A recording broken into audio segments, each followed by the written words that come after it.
Hey guys, happy Sunday morning. Kevin Cage back with another cryptocurrency update. I'm really excited to show you this little quick clip of SmartStream. They've done proof of concepts with Ripple, you name it, and just talking about the importance of global liquidity, cash management, and why DLT is going to be revolutionary. I'm not going to play this whole clip. I just want to show you maybe 20 or 30 seconds, give you a quick little laugh before we go on. I want to talk about, Visa with being, currency agnostic. I want to allude to what, Ant Financial's doing with Ant Chain, talk about some recent listings for XRP, and my favorite part, going over an older thread by David Schwartz, the one and only, on how XRP's price could potentially appreciate substantially. All right, again, appreciate everybody that likes and subs, and let's get into it.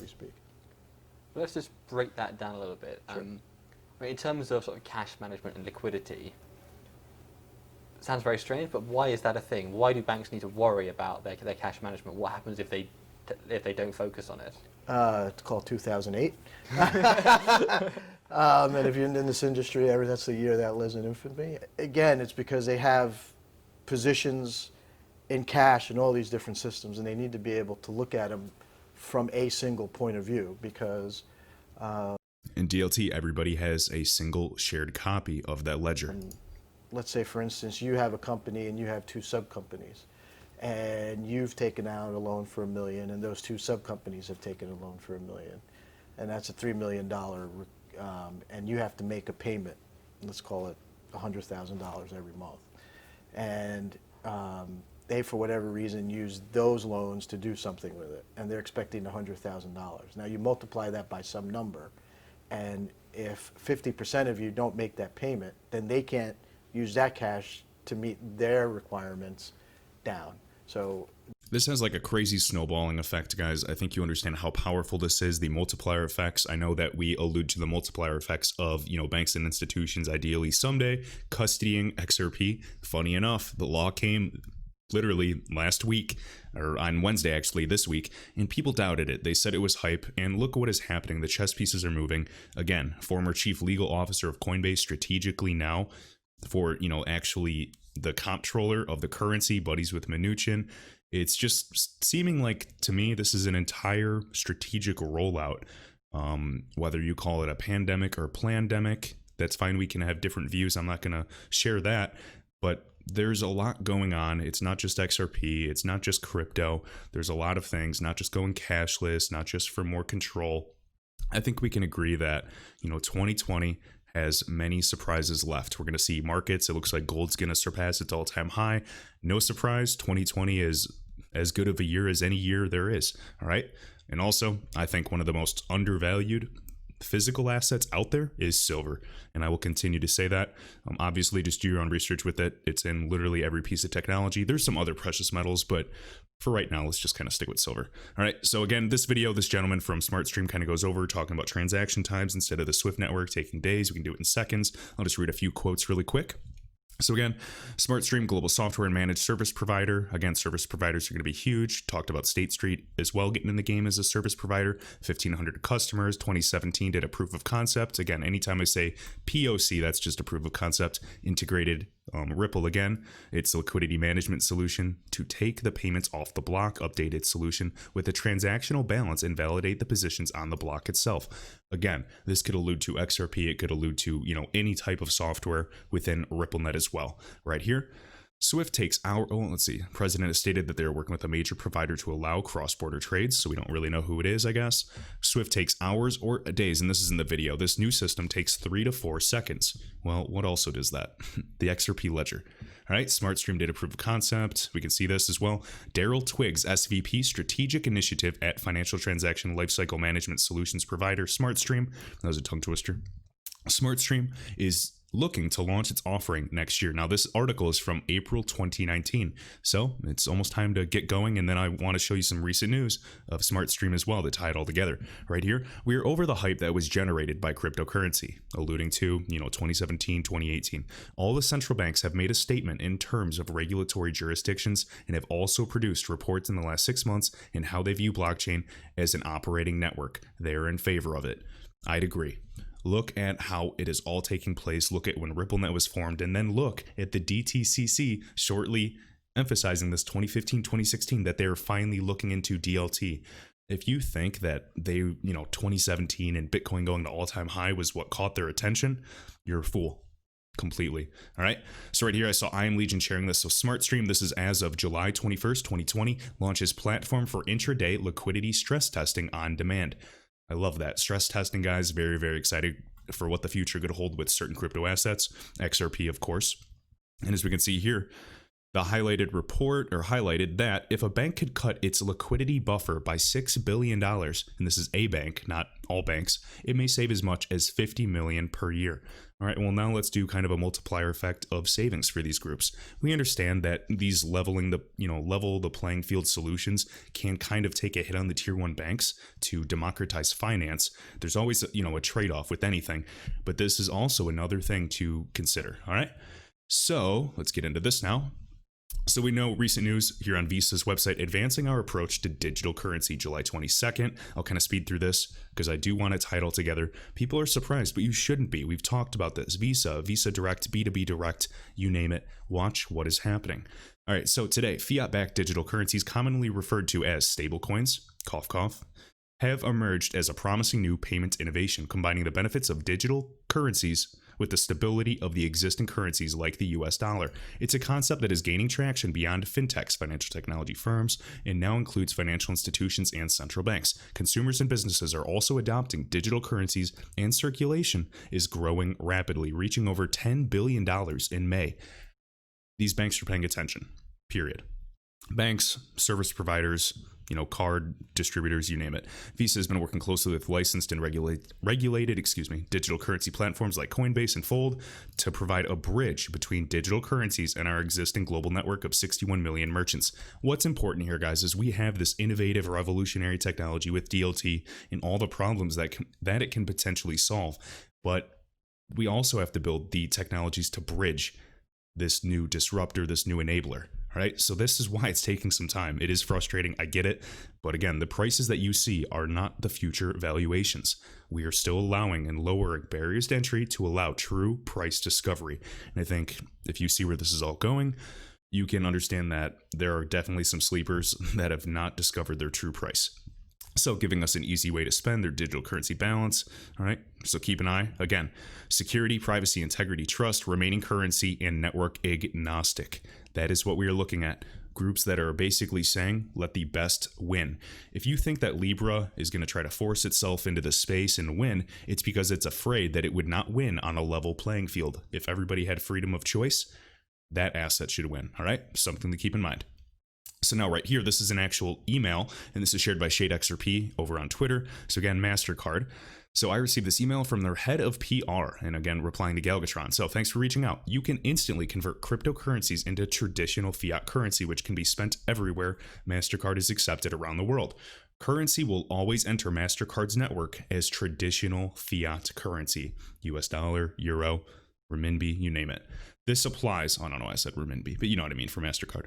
This applies to any of the thousands of cryptos. Hope that helps. All right, we're going to see more of this. Don't be surprised that, that piece of WireX news was just the very beginning. All right, next up, again on Block Crypto. So Chinese fintech giant Ant Group. Again, we can talk about them launching their new blockchain brand Ant Chain. You can see more than 50 use cases already. 1 billion users, no surprise, all tied in with Alibaba, Alipay. We can talk about RippleNet partners that are connected like Triangelo and dLocal. No surprise, everything is connected, guys. It's all about interoperability across the board, period. All right. Next, recent listing on XRP arcade.com. Sorry, I almost read a different link. Trade Connect lists XRP. Now, anytime I talk about a recent listing for XRP or any crypto asset, I'm not backing the exchange by any means, but again, thrilled to announce XRP US dollar pair now available to trade. Go long or short, 5-to-1 leverage. No, thank you. And that is just me personally stating what I'm not doing. All right. Went over SmartStream again on Finextra. All right, let's do this. Save the best for last, and we'll just kind of go over this little thread. So with Quora.com, again, David Short, CTO of Ripple, used to be very, very active, still is relatively active on Twitter with the XRP community. I'm essentially going to kind of speed through this, maybe read a few paragraphs. If you guys are, sick of me ranting, go ahead and find another video. But I want to kind of talk about, again, this, Jevons paradox and why it is so interesting. All right, Javon, I guess I should say. All right, so right here, if a large amount of banks were to adopt XRapid, again, now that is called ODL, on-demand liquidity, and started utilizing XRP, how would that impact the token's value? The question that we all speculate on, the question that really the majority of us care about. Some people are in for the tech, but majority of people are here for a simple ROI. Right? So David Schwartz back in 2018 to present. So it would create a significant source of additional demand, or we understand that. We also want the supply to go lower. And remember, the hypothetical scenario that David Schwartz has always said is, people even asked on Twitter, they said, David, what will it take for XRP moon scenario? Now he's talked about collaborating with Swift, but essentially he says banks and corporates or institutions stockpile XRP. People have been saying, that's never going to happen. Well, guess what, guys? Eventually, banks are going to be custodying digital assets, whether it's XRP, Ethereum, or anything in Bitcoin, and they're going to be selling it to a premium, or selling to average Joes at a premium. And I know there's going to be some dislikes in this video. There's going to be people disagreeing in the comments, as always, for the past 2 years at least. And again, last laugh is all that matters, and time will tell. So, a lot of companies, again, make rapid payments, XRP, extremely rapid payments, through the world. The most dramatic example is Uber. If someone needs a few dollars for groceries, Uber wants them to drive for them right away, or Uber wants them to drive for them right away. For that to work, Uber has to be able to get the money to them as soon as they finish driving, right? Airbnb, any of these types of decentralized, groups. Companies like Seagate, we've already tied them to Ripple as well, currently stash millions of dollars, some groups billions. We know the estimations of trillions of dollars that are tied up around the world to permit them to make faster domestic payments rather than slower international ones. All right, the current system, and I'm just repeating for newcomers, is so highly inefficient that we actually have trillions of dollars parked in different currencies in different accounts all around the world as just in case money. And basically it's used the majority of the time because payments take 2 to 6 days to settle. Now there are some that are highly liquid markets that settle much faster, like the USD or the Euro USD market, but I'm talking and alluding to some of those currencies that are highly illiquid and do not have direct pairings, or the direct pairings are not liquid, meaning there's not a huge market of buyers and sellers, price points, costs due to slippage. There's a lot of things that go into it. All right. So there's going to be similar standards, interoperability. It's kind of just creating the same thing that we saw within the logistics market of obviously the freights.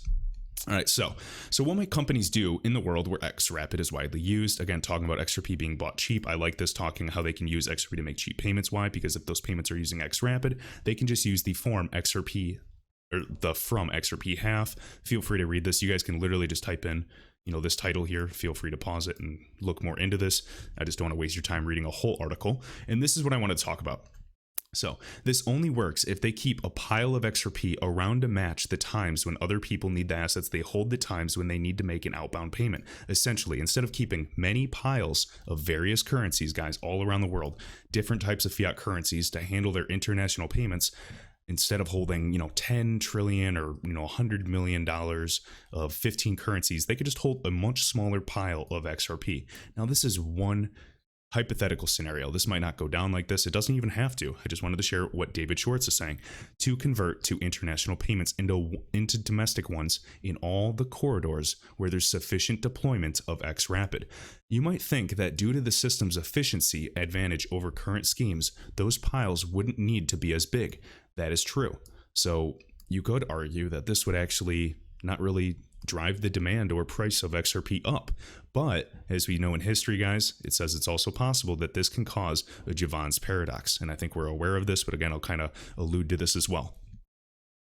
A Jevons paradox is a situation where needing less of a good to accomplish some particular result means that people actually want more of that good. For example, an improvement in the efficiency of coal burning power plants, that means that you needed 15% less coal to get the same output of electricity wouldn't decrease coal consumption by 15%. But instead, what happened was the opposite, guys, would likely increase it as people built more coal-burning power plants instead of natural gas, because coal would now have a competitive advantage. And that is exactly how I see XRP coming into this multi-currency approach, already integrated with many of the payment hubs around the world. So the same thing could happen here. If XRP becomes much more efficient, much more liquid, again, always available and just constantly moving for international payments, the spreads are tight. It incentivizes market makers to come to the ecosystem. The burn rate statistically on a micro level makes them more profitable over time. It's just this crazy snowball coming down a hill, the flywheel effect. So then companies that currently do not keep piles of money around the world because it's too tedious and inefficient, and instead rely on correspondence for their payments and possibly make fewer of them as well, would find it cost effective to hold XRP. In other words, as less XRP is needed to make a wider array of payments, more and more organizations would find XRP worth holding. I love that. All right.